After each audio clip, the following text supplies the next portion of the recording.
Donc bonjour à tous, je ne serai pas long aujourd'hui. Donc je salue tout le monde, bienvenue à notre section sur le marketing.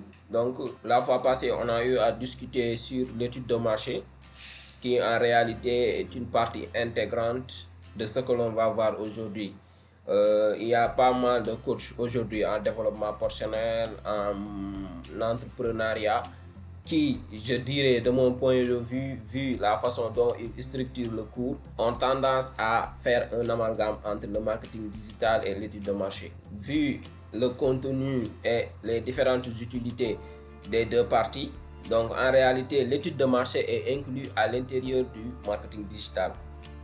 Donc ce qu'il faut comprendre, c'est que là, on est dans une optique où la personne est en train de démarcher, de faire tout, de mettre tout en œuvre pour essayer de mettre en avant, de mettre à la disposition de ses clients un produit. Et la nécessité de proposer un produit même n'est pas quelque chose de très simple. Si vous voyez tout le chemin que l'on a fait depuis l'introduction jusqu'à maintenant, donc vous allez voir qu'en réalité, c'est des étapes concrètes. J'ai l'habitude de dire que le fait de le faire de façon théorique même n'est pas recommandé. Ce qui était recommandé, c'est de faire tous ces modules-là avec des jeunes qui ont déjà une idée de projet, qui ont envie aujourd'hui ou bien qui ont déjà démarré leur business, et tout au long du cursus, ils vont mettre en exergue, ils vont appliquer, ils vont utiliser tous ces outils-là, mais aussi ils vont les tester. C'est ça l'idée. Donc l'étude de marché, quand on vous donne les axes, les étapes et tout, dans l'idée de l'apprenant, il doit l'essayer. Il doit être confronté à des études de cas très pratiques. Donc visant même à l'utiliser sur une idée concrète qu'il a déjà eue, qui est en train de mener personnellement. Et aujourd'hui, la particularité de ce module que l'on va essayer de développer aujourd'hui, c'est que c'est la base du projet, c'est le noyau du projet. Parce que la fois passée, on a dit que un bon entrepreneur qui ne sait pas vendre n'est pas un bon entrepreneur. Et aujourd'hui, on vous dit, je vous dis, j'ai l'habitude de le dire, que si vous êtes un bon vendeur, c'est parce que vous avez de très bonnes stratégies. C'est parce que vous avez développé au fil du temps, au fil des expériences, des stratégies concrètes qui vous permettent en réalité de répondre aux exigences de vos prospects, qui, une fois acheté le produit, vont faire partie des potentiels clients. Donc, c'est un jargon très complexe que l'on utilise. On dit prospect, potentiel client, client, tout simplement parce que c'est des étapes très différentes et que lorsque on va développer le marketing, vous allez voir à l'intérieur qu'en réalité, avant de devenir client, il y a des étapes à parcourir. Et nos produits, les produits que nous avons l'habitude de voir sur le marché, les produits les plus vendus sur le marché, ce sont des produits qui ont derrière une équipe qui travaille uniquement sur les stratégies marketing. Parce qu'aujourd'hui, si Soridouf, ici là présent, développe ou bien met en place son entreprise et qu'il ne développe pas très bien l'idée du marketing, le marketing de son entreprise, en réalité, il ne gagne pas ce qu'il doit gagner. Donc, pour que tu puisses, en tant qu'entrepreneur, je dirais, gagner tout ce que tu dois gagner ou bien faire en sorte que ton business soit florissant, il faut que tu développes ton stratégie marketing. Et la stratégie marketing, comme son nom l'indique, en réalité, c'est à l'individu, c'est à l'entrepreneur, c'est à l'entreprise de le développer. Donc, son objectif, c'est de répondre, de faire en sorte du moins que le produit proposé réponde aux attentes des prospects. Les prospects, c'est des gens qui sont susceptibles d'utiliser votre produit. Lors de l'étude de marché, vous allez faire une étude. Vous allez, les différentes étapes de l'étude sont toujours là. Et sur les différentes phases, vous avez vu qu'on va définir le problème, recherche documentaire, enquête sur le terrain. Il y a la rédaction d'une synthèse et l'analyse des données. Après l'analyse des données, nous allons comprendre. Nous allons faire une cartographie de tous les paramètres. Tous ces paramètres-là dont nous avons étudié lors de l'étude de marché, on va les utiliser de telle sorte que le stratégie marketing, normalement, doit découdre de cette étude de marché-là. Après l'étude de marché, nous devons comprendre où est-ce qu'on va trouver nos clients, où est-ce qu'ils sont, comment nos clients doivent acheter le produit, comment nous, à notre niveau, on doit mettre en place notre processus de production pour que cela réponde aux exigences de la clientèle. Donc tous ces aspects-là, tous ces paramètres-là, on les avait étudiés lors de l'étude de marché. Et pour montrer l'impact de l'étude de marché, on doit mettre en place notre stratégie marketing. Donc bienvenue dans ce module, c'est M. Collier, je suis formateur en entrepreneuriat et aujourd'hui on est là au niveau de notre quatrième section portant sur la stratégie marketing. Pour rappel, c'est le programme des 1000 entrepreneurs du bâtiment et des travaux publics. Donc le programme vise à préparer les jeunes futurs leaders du bâtiment et des travaux publics, de les doter de compétences entrepreneuriales et managériales susceptibles de leur permettre de développer leur entreprise future dans le secteur du bâtiment. Comme vous le savez, le secteur du bâtiment et des travaux publics aujourd'hui fait partie des secteurs les plus prometteurs. Tout simplement parce qu'on a besoin de construire énormément de choses au Sénégal. L'Afrique est en construction. Donc vous autres qui vous êtes formés dans le secteur du bâtiment et des travaux publics, ce programme vient à votre rescousse, vient pour vous doter de compétences qui potentiellement vous aideront demain à mettre en place des entreprises de renommée internationale. Donc sans plus tarder, nous allons passer à notre sommaire. Donc aujourd'hui, on aura une section très simple, mais aussi riche en enseignements. Donc, on va passer à la définition du marketing pour faire comprendre à tout un chacun c'est quoi le marketing. Il y a énormément de définitions, mais vous allez voir que, comme vous l'avez à l'accoutumée, on a l'habitude de donner des définitions qui répondent plus à l'attente de l'entrepreneur, pas à l'attente de l'académicien qui est en train d'étudier uniquement l'aspect marketing et la définition sur le Larousse ou bien sur les autres dictionnaires.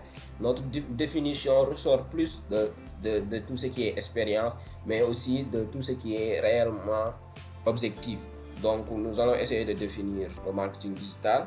Après la définition du marketing digital et des différentes composantes, on aura à discuter un peu sur son utilisation. Et sur son utilisation, nous allons prendre l'exemple des 4 P ou le mix marketing. Il y a énormément d'appellations dans ce sens-là pour vous montrer de façon très concrète comment est-ce qu'un entrepreneur à travers les 4 P peut développer son stratégie. Et pour finir, on va parler du marketing digital, les gars. C'est le point le plus important aujourd'hui dans notre module. Le marketing digital de nos jours fait partie de ce qui fait vivre en réalité ce tissu économique des entrepreneurs. Même si aujourd'hui l'entrepreneuriat digital connaît énormément d'ampleur, c'est à cause du marketing digital. Parce que toute entreprise aujourd'hui qui ne sait pas en réalité vendre ou bien utiliser le digital à bon escient aujourd'hui ne sera pas tout simplement une entreprise prospère. Donc c'est dans ce sens-là que l'on va inviter un connaisseur, quelqu'un qui travaille en matière de marketing digital, qui va aujourd'hui développer, nous partager donc des astuces très simples, mais aussi discuter avec nous sur ce nouveau appellation du marketing qui est passé du mix marketing à 4P, de marketing à 6P, et aujourd'hui nous sommes au niveau du marketing digital pour vous montrer l'importance du numérique sur tout ce que nous faisons. Donc que vous soyez entrepreneur, que vous soyez employé quelque part ou même indépendant, donc dites-vous que l'outil du digital, il nous faut la maîtriser. Le minimum c'est ça, le minimum c'est de savoir l'utiliser pour faire nos vidéoconférences, pour travailler, pour envoyer des mails, pour faire nos cours, mais aussi de l'utiliser pour développer notre propre business. Donc, on va d'ores et déjà avancer sur le point suivant, la définition du marketing. Donc, le marketing est un ensemble de stratégies développées par un entrepreneur ou une entreprise dans le but de répondre aux attentes des prospects sur un produit ou service bien défini. Cette définition-là, je l'aime beaucoup tout simplement parce que c'est une définition très simple qui ressort en réalité l'importance du marketing. Donc, il y a beaucoup de gens qui parlent du marketing, on parle du marketing. On oublie en réalité que le marketing, c'est une stratégie. La stratégie, c'est quelque chose qui est développé. Et c'est différent des entreprises, d'une entreprise à l'autre. Donc, quand on parle d'entreprise, on a besoin de se positionner, on a besoin de comprendre. Et tout cela, c'est en amont que l'on le fait avec l'étude de marché et tout. Donc, dans l'étude de marché, on a tous les paramètres qui tournent autour de notre projet, autour de notre produit, autour de nos services que l'on veut mettre à la disposition de la population. Et tous ces paramètres-là, tous ces facteurs-là, en réalité, qui vont faire en sorte que mon produit puisse répondre aux exigences, aux besoins des clients, on va essayer de mobiliser tous ces points-là sur la stratégie marketing. La stratégie marketing va définir l'ensemble de ce processus-là qui part d'une matière première au produit utilisé par le client. Tout simplement parce que la stratégie marketing va définir même la façon dont nous allons concevoir le produit pour répondre à l'exigence de la population ou bien de nos clients. Donc, c'est pour cela, dans sa définition, on ne peut pas enlever le mot stratégie. Ce n'est pas une étude. Je suis parfaitement contre ceux qui disent que le marketing est une étude. Au niveau du stratégie marketing, il n'y a plus à étudier.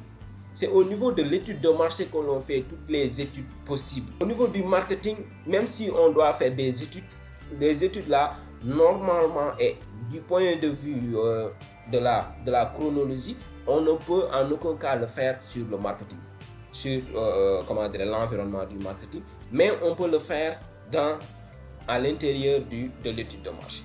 Donc, c'est les études de l'étude de marché en réalité qui vont nous permettre aujourd'hui de développer, de mettre en place notre stratégie. Qui sera la stratégie marketing? La stratégie marketing vise à définir les axes. Donc, elle est là pour tracer les chemins qui vont nous mener aujourd'hui à l'atteinte de nos objectifs commerciaux. C'est très important. C'est très important dans la mesure où on met des produits pour pouvoir les vendre. Donc, quand on veut développer un produit, grâce à l'étude de marché, on va comprendre que ce produit-là quand même répond à des besoins spécifiques de telle à telle personne.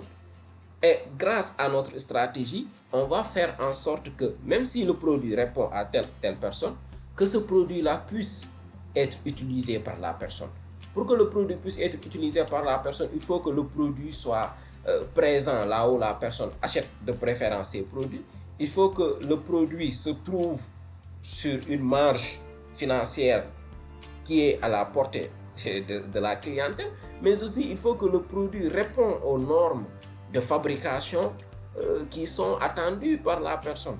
Donc tous ces aspects-là doivent être pris en compte et c'est au niveau de notre stratégie marketing que nous allons essayer de développer tout cela. Maintenant, c'est pas quelque chose de figé.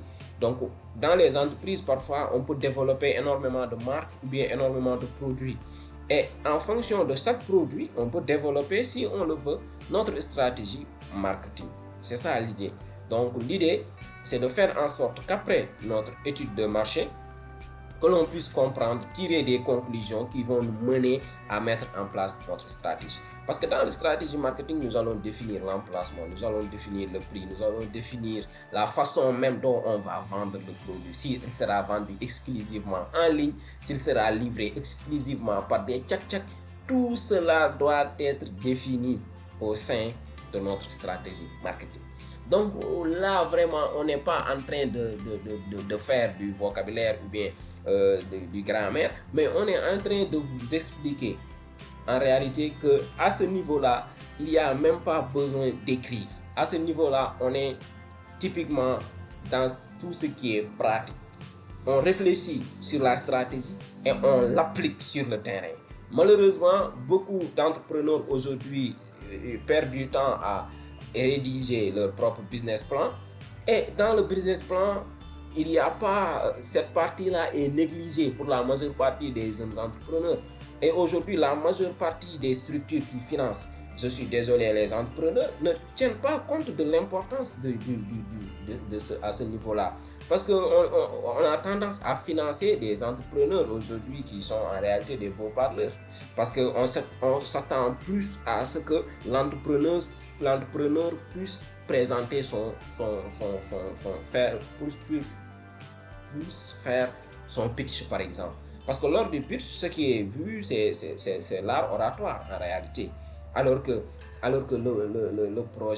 le projet vraiment, la présentation même du projet, je dirais que c'est quelque chose qui est d'autant plus important, mais son importance aujourd'hui est amenée à un niveau où, je suis désolé, mais c'est pas ce qui fait le bon produit. On peut faire une très bonne présentation alors que notre projet ne tient pas la route. C'est ça le problème. Et aujourd'hui, la quasi-totalité des structures qui accompagnent, qui financent, s'en tiennent trop à tout ce qui est aspect oratoire. Alors que ça, c'est des choses palpables. Le jeune doit être, vous devez donner suffisamment de temps à ces jeunes-là pour qu'ils puissent montrer de façon concrète que la stratégie, l'étude de marché que j'ai fait sont des choses palpables, concrètes. Vous prenez l'exemple sur l'étude de marché. Il dit que, par exemple, il a déjà 10 prospects. Il a leur numéro de téléphone et tout. Il produit des légumes qu'il doit revendre à des temps. Mais la structure d'accompagnement ne prend même pas le temps de prendre ces numéros-là et d'appeler pour demander est-ce que la personne, l'entrepreneur tel est venu chez vous? Est-ce qu'il vous a parlé de son idée de projet? Qu'est-ce qu'il vous a dit? Est-ce que réellement son idée de projet, vous êtes d'avis pour qu'il vous partage des produits? Comment est-ce que vous allez l'acheter? Sur quelle fréquence? Tout cela doit être défini. Et aujourd'hui, je crois que on a besoin d'incubateurs beaucoup plus concentrés sur l'entrepreneur. Mais aujourd'hui, les incubateurs, je suis désolé, ce qui les intéresse, c'est le nombre.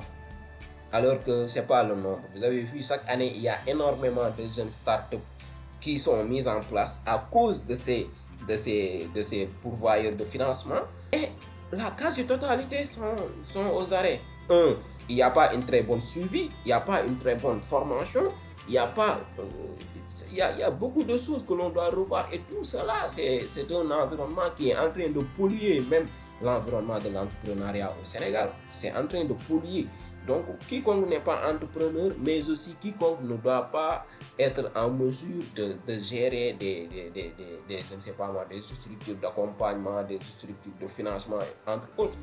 Donc, si aujourd'hui ces structures-là, sur 100 financements qu'ils font, il n'y a qu'un seul qui arrive à survivre, donc ils doivent revoir leur façon de faire et se dire qu'eux-mêmes, ils ne sont pas productifs. C'est ça le problème. Malheureusement, c'est ça le problème. Donc on est trop sur des choses qui ne sont pas importantes et cela se répercute, cela se voit lorsqu'on est sur une étude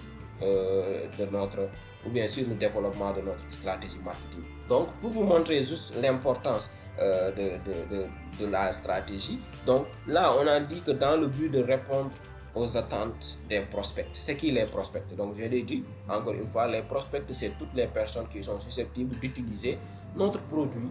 Donc c'est des personnes qui aujourd'hui ont envie ou bien ont l'option de pouvoir acheter votre produit, qui connaissent vos produits et qui sont prêts à payer, même si ce n'est pas le prix que vous avez fixé, mais ils sont prêts quand même à payer pour bénéficier de la solution que vous voulez apporter en proposant le produit. Donc c'est ça le marketing.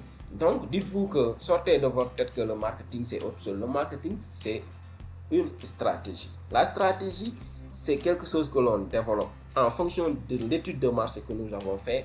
Nous mettons en place notre stratégie qui va définir tous les axes où nous allons passer, même la façon dont on va vendre le produit. Si on va être payé cash ou bien on sera payé je ne sais pas moi, de façon moratoire, ou bien on sera payé en ligne, ou bien on sera payé, je ne sais pas, grâce à Wave, Orange Money, à toutes ces applications de crypto-monnaie. Donc tout cela, c'est en réalité défini à l'intérieur de notre stratégie marketing. Donc après la stratégie marketing, on va voir les 4 étapes du marketing. Là, juste pour synthétiser, hein, juste pour synthétiser, parce que la majeure partie du développement, on va le faire dans notre dernière partie. Et là, comme vous le voyez, donc on aura au niveau des 4 P, pour des personnes qui n'ont jamais fait, qui n'ont jamais mis en place leur stratégie.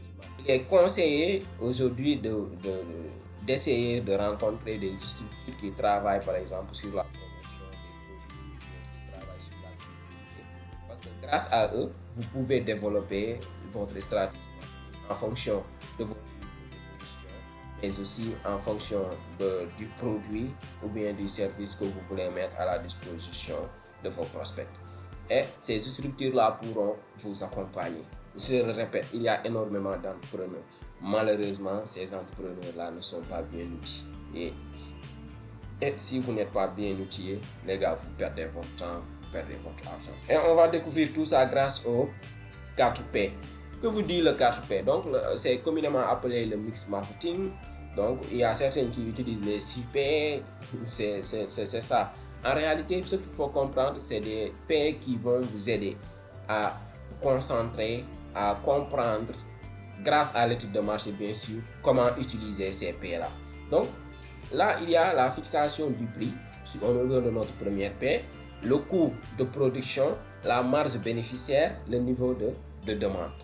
Et là, donc, si vous regardez bien au niveau de notre première P, la fixation du prix, lors de l'étude de marché, si vous faites un très bon canevas d'étude de marché, vous allez demander à vos prospects, aujourd'hui, pour cette solution, combien serez-vous prêt à payer? Et à partir de cette étude-là, vous allez voir que la maximum des prospects vont répondre que pour des écouteurs ou bien des AirPods, on est prêt à payer 5 000 francs, 7 000 francs, 10 000 francs. Et là, vous regardez les prix qui ressortent le plus, ce sont ces prix-là en réalité qui sont les prix que les personnes sont prêtes à payer. Maintenant, en fonction de vous, de vos objectifs commerciaux, en fonction de votre cible, parce qu'aujourd'hui, il y a des produits qui sont destinés à une certaine classe de la population, à une certaine classe. Donc, on ne peut pas le vendre à tout le monde. On sait que le prix que l'on va fixer, peut-être ne va pas arranger un monsieur Colli qui est un taba-taba. C'est ça.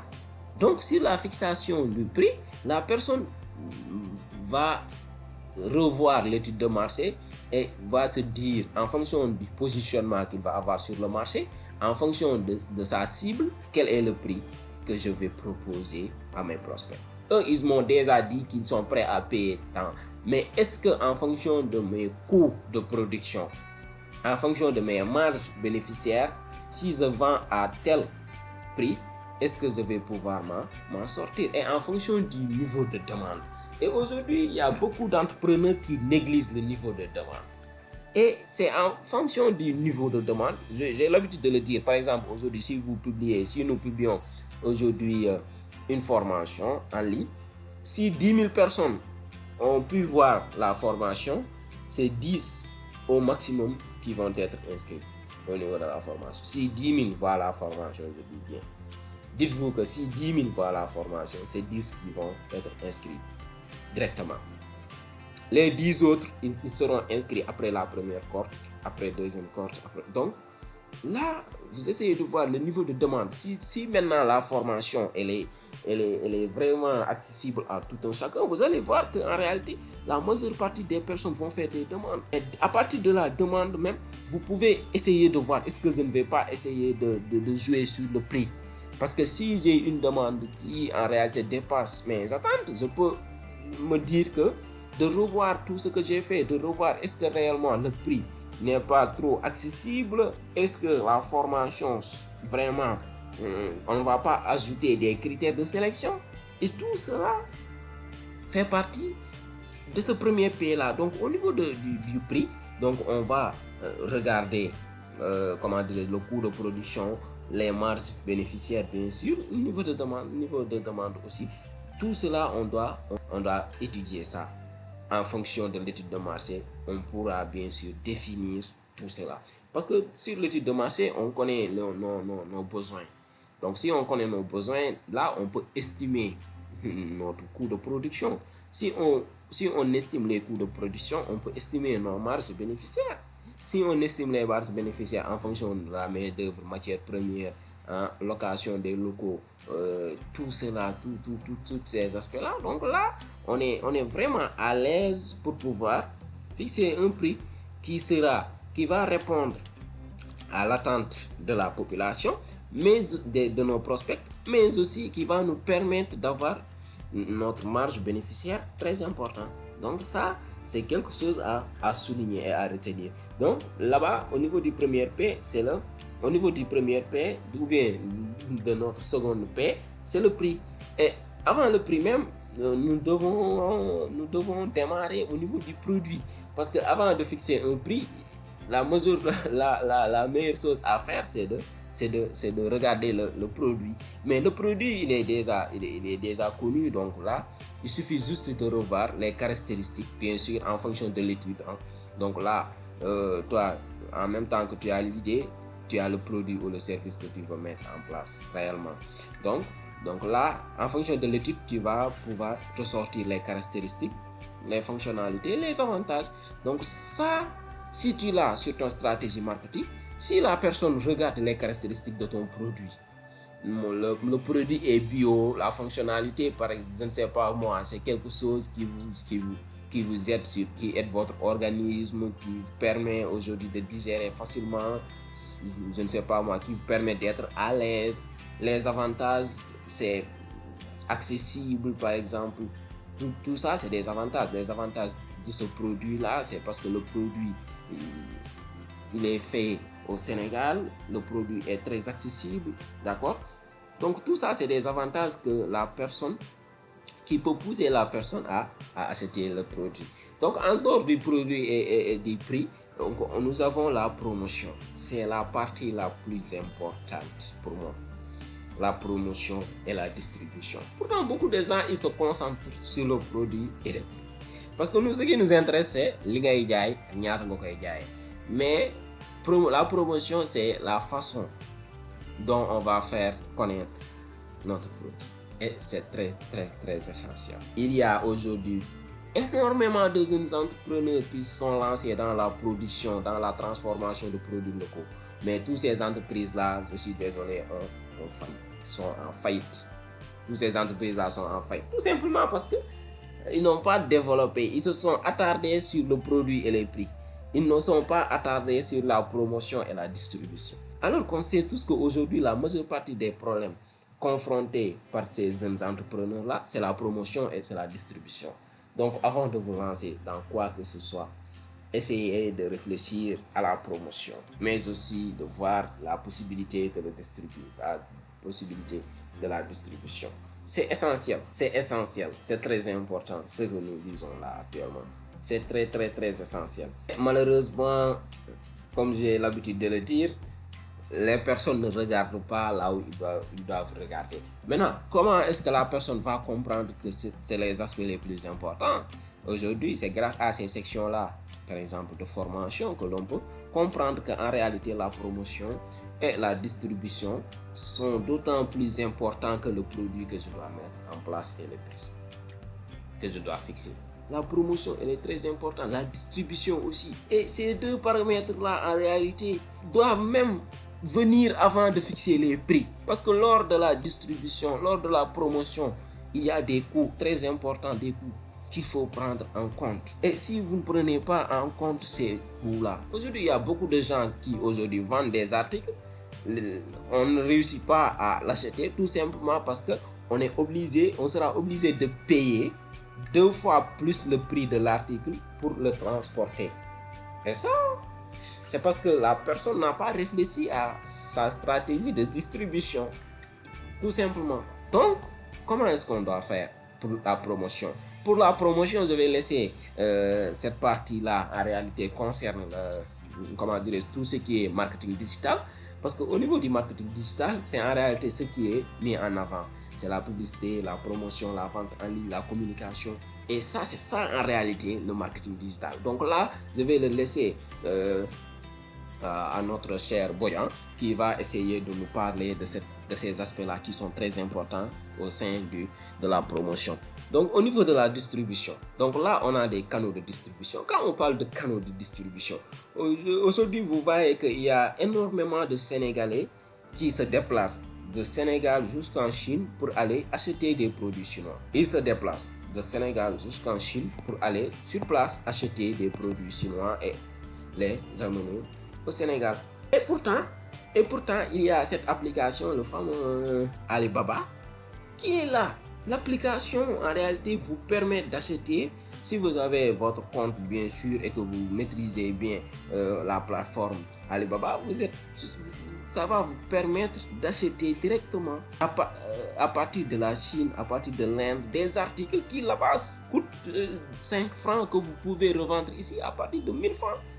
Et pourtant, il y a certaines qui sont aujourd'hui qui ne comprennent pas l'importance de la distribution dans tout ça. Aujourd'hui, il y a des jeunes qui sont en train d'investir sur, comment on appelle ça encore, c'est des petites boutiques qui vont en réalité jouer le rôle de relais. Donc, ils vont au niveau de l'agent vendeur ou bien du fournisseur.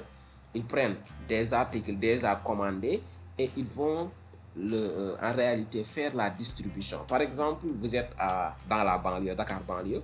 Il y a beaucoup de personnes aujourd'hui qui achètent vers Dakar Plateau des articles qui doivent être acheminés dans la banlieue. Mais parfois, le coût de transport, c'est très difficile. Qu'est-ce que font ces entrepreneurs-là? Ils vont tisser des relations avec les fournisseurs. Ils vont détenir les mêmes produits que ces fournisseurs-là. C'est des revendeurs en réalité. Mais c'est des revendeurs qui ne revendent pas de façon automatique. C'est des revendeurs qui, en réalité, vont faire en sorte que le produit puisse être plus accessible à ceux qui sont ceux qui sont localisés de façon géographique quelque part. Donc, ils ont les mêmes produits que ceux qui sont à Dakar. Si vous achetez même à Dakar, ils vont vous demander de vous déplacer pour venir le récupérer au niveau des points de collecte. On appelle ça des points de collecte. Et ça, il y avait Jumia qui l'avait très bien développé et ça a marché, ça a permis vraiment l'expansion de l'achat en ligne. Parce que beaucoup de gens, ils ne veulent pas acheter en ligne tout simplement parce qu'après tu es obligé de payer le double pour qu'on puisse te livrer le produit. Et ça, c'est pas vraiment bien, c'est pas bien. Et Jumia avait mis en place ce système-là. Et il y a certaines boutiques qui existent jusqu'à présent. Et que vous voyez que à partir de là, ils sont en train de développer leur stratégie de distribution. Donc, la stratégie de distribution, ils sont là, eux-mêmes, ils ont laissé l'espace uniquement au colis. Alors que l'espace peut être utilisé à d'autres fins, par exemple. Donc, vous voyez, tous ces concepts-là, c'est des choses que les gens sont en train de réfléchir, de mettre en place des stratégies pour pouvoir écouler le produit. Parce qu'on peut acheter un produit et que le produit ne soit pas accessible à notre clientèle. Donc, on doit trouver des moyens de le rendre accessible. Et c'est dans ce sens-là qu'aujourd'hui, on a vu, il y a beaucoup de personnes aujourd'hui qui achètent directement vers la Chine et qui vont faire en sorte d'avoir ces produits-là ici au Sénégal pour que ces personnes-là qui se déplaçaient vers la Chine puissent aller directement et s'approvisionner vers ces points-là. Et c'est des choses très importantes que je tenais à souligner.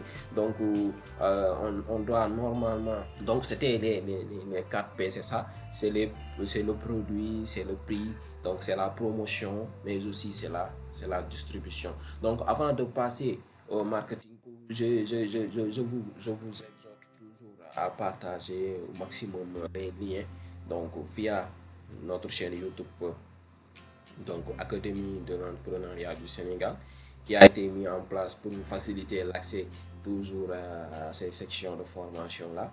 Donc ça va nous permettre à notre niveau aussi pour qu'on puisse divulguer l'information. N'hésitez pas à partager tout ce que vous pouvez partager, allant dans le sens de faire la promotion aussi, parce que là on parle de marketing digital, là on parle de marketing, donc à votre niveau aussi, je crois que vous ne devez pas être avare sur le partage des informations, parce que c'est des choses bénéfiques que l'on ne peut pas utiliser individuellement. On a décidé de faire le programme pour faire bénéficier au minimum 1000 personnes. Donc là, on doit partager, on doit essayer d'informer tous ces jeunes-là qui sont dans l'environnement entrepreneurial pour qu'ils puissent à leur niveau être des relais et pouvoir partager l'information dans les autres plateformes. Donc, Monsieur Bodian, si vous êtes en ligne, donc vous pouvez à votre niveau démarrer pour nous parler du marketing digital. Merci. Si vous n'avez pas de questions à votre niveau aussi, si vous n'avez pas de questions avant que l'on passe au marketing digital, qui est le point le plus essentiel, je dirais, de notre exposé d'aujourd'hui.